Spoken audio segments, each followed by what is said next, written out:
Today on our Ambassador series, I'm joined by Jane Hardy, Australia's Ambassador to Spain. Ambassador, thank you for your time. Thank you.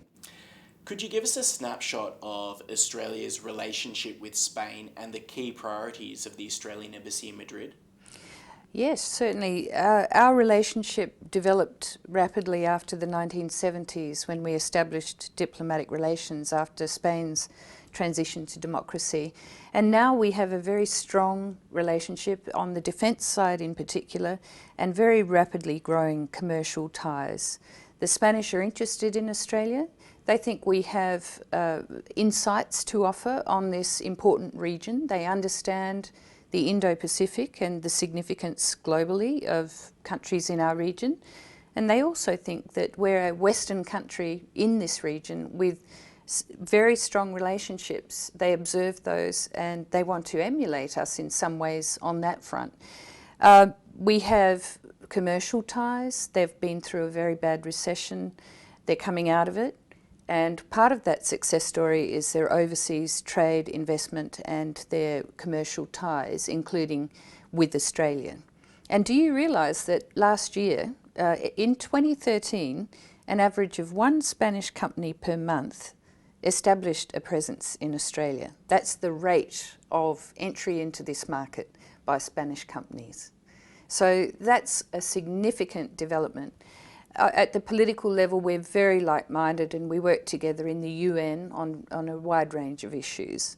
They're also a special invitee to the G20. So many Spanish senior officials are coming here this year. And of course, that piques their interest. So this year, Australia is chair of the G20. How are Spain and Australia cooperating in this forum? Spain has, as I said, been through a very severe recession. The themes for our G20 year are very much focused on growth and reform. And Spain has a great story to tell. They are one of the four bailout countries of Europe, the so-called bailout countries, that has come out of that process in a very positive way and has turned around its economy and really reformed in quite a significant way a lot of their expenditure and some of their systems. And certainly that's been a tough political road for them, but they've survived. And I think, and they think, they can tell a good story at the G20 about the issues that we're interested in. Growth, how to achieve it, trade, how that's important to growth, and the other reforms that are ongoing in all the technical work that the G20 does. So they're very, very enthusiastic and they agree and are very like-minded on our priorities for the G20. You touched on this earlier. How is Spanish investment contributing to the Australian economy? It's significant. It's come from a very, very shallow base, I have to say. When the defence relationships really geared up in the last decade, that was really the beginning of Spanish big companies' interest in Australia. So on the back of the Armada's shipbuilder, Navantia, who established a presence here 8 years ago, came some of the big companies. Now, the numbers are not great. The rate of Spanish investment here, investment statistics, as you know, are a little bit difficult to pinpoint. But it's around $1 billion Australian dollars worth of Spanish investment here, and it's all happened really in the last 6 or so years. The investment has been the top-notch Spanish companies.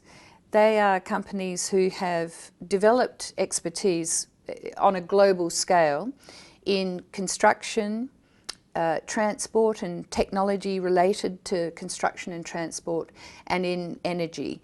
And they've entered this market and established themselves very well. They're winning some of the big public-private partnerships, the competitions for big infrastructure which the state governments are running.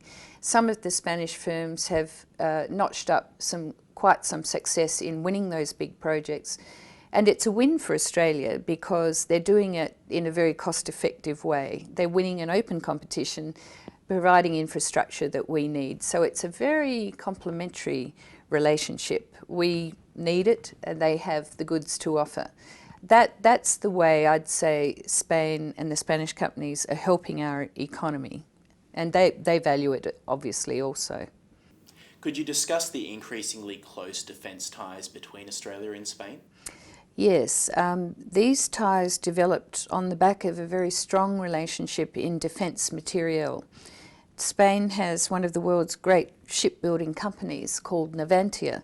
Navantia comes from the Armada. It builds ships for the Spanish Armada and has been doing so for something like 500 years. They have this immense capability, and more importantly, perhaps also, they have a close relationship with the United States. So Spain and the Spanish Armed Services use American systems. That makes a perfect match with Australian defence needs. So that developed very strongly. They won bids for 2 helicopter landing craft, which are enormous. They look like aircraft carriers. They are just being commissioned as we speak, being finished off. They have 12 amphibious craft that go with those carriers. And then there are other projects such as Airbus military refuelling aircraft, which are still, they're finishing off that project. Now, on the back of all this, has obviously developed a very good relationship with the Royal Australian Navy and the Spanish Armada, but it's extending to the other services. And the Defence Minister, Mr. Morenés, is very interested in Australia as a player in the Asia-Pacific region, a country that's very like-minded, an ally of the United States, and a country that they feel they can learn from in terms of the strategic outlook for this region, which they know is becoming very important. So that's how that has developed. I mean, how it's manifest, it's the normal things that ministers do. They meet annually, they have bilateral talks, the services have their talks. And there's a very, very close relationship there. In fact, recently I had a dinner at the residence, and the Armada, the Armada chiefs were there, and they made a comment which I'm sure they wouldn't mind me sharing with you, and that is that in their view, and in the view of the Spanish government, Australia is one of the 6 most important countries for future strategic engagement.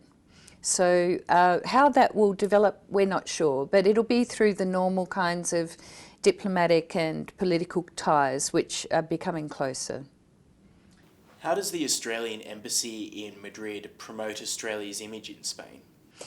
Well, Spain is a paradise for cultural relations. Spain is a great power of culture and history, and there are so many artists and performers and other people in Spain visiting Australians.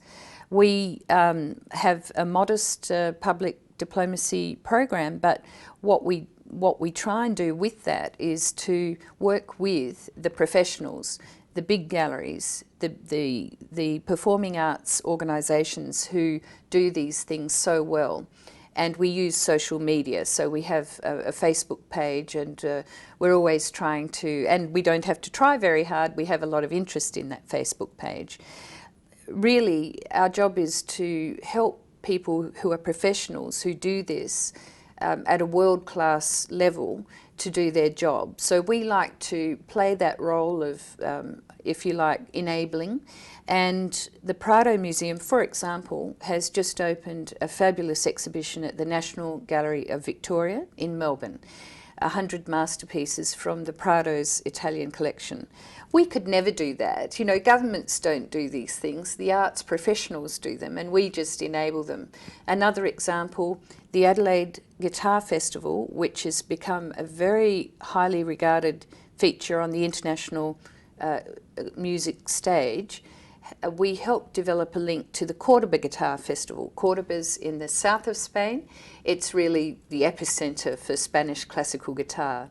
So Slava and Leonard Gregorian will be featured at the Cordoba Guitar Festival in July, and they're one of Spain's top classical guitarists will be featured in the Adelaide Festival a few weeks later. These are the kinds of things that money can't buy. We do it, we get involved, we help around the edges. And in a country like Spain, which traditionally is a very, very courteous country, a very elegant country. The role of the ambassador and the embassy in these things is highly regarded. So we're very grateful that they make us feel so welcome, and we can play a small role in enabling some of these projects to develop. Ambassador, thank you for your time today. Thank you.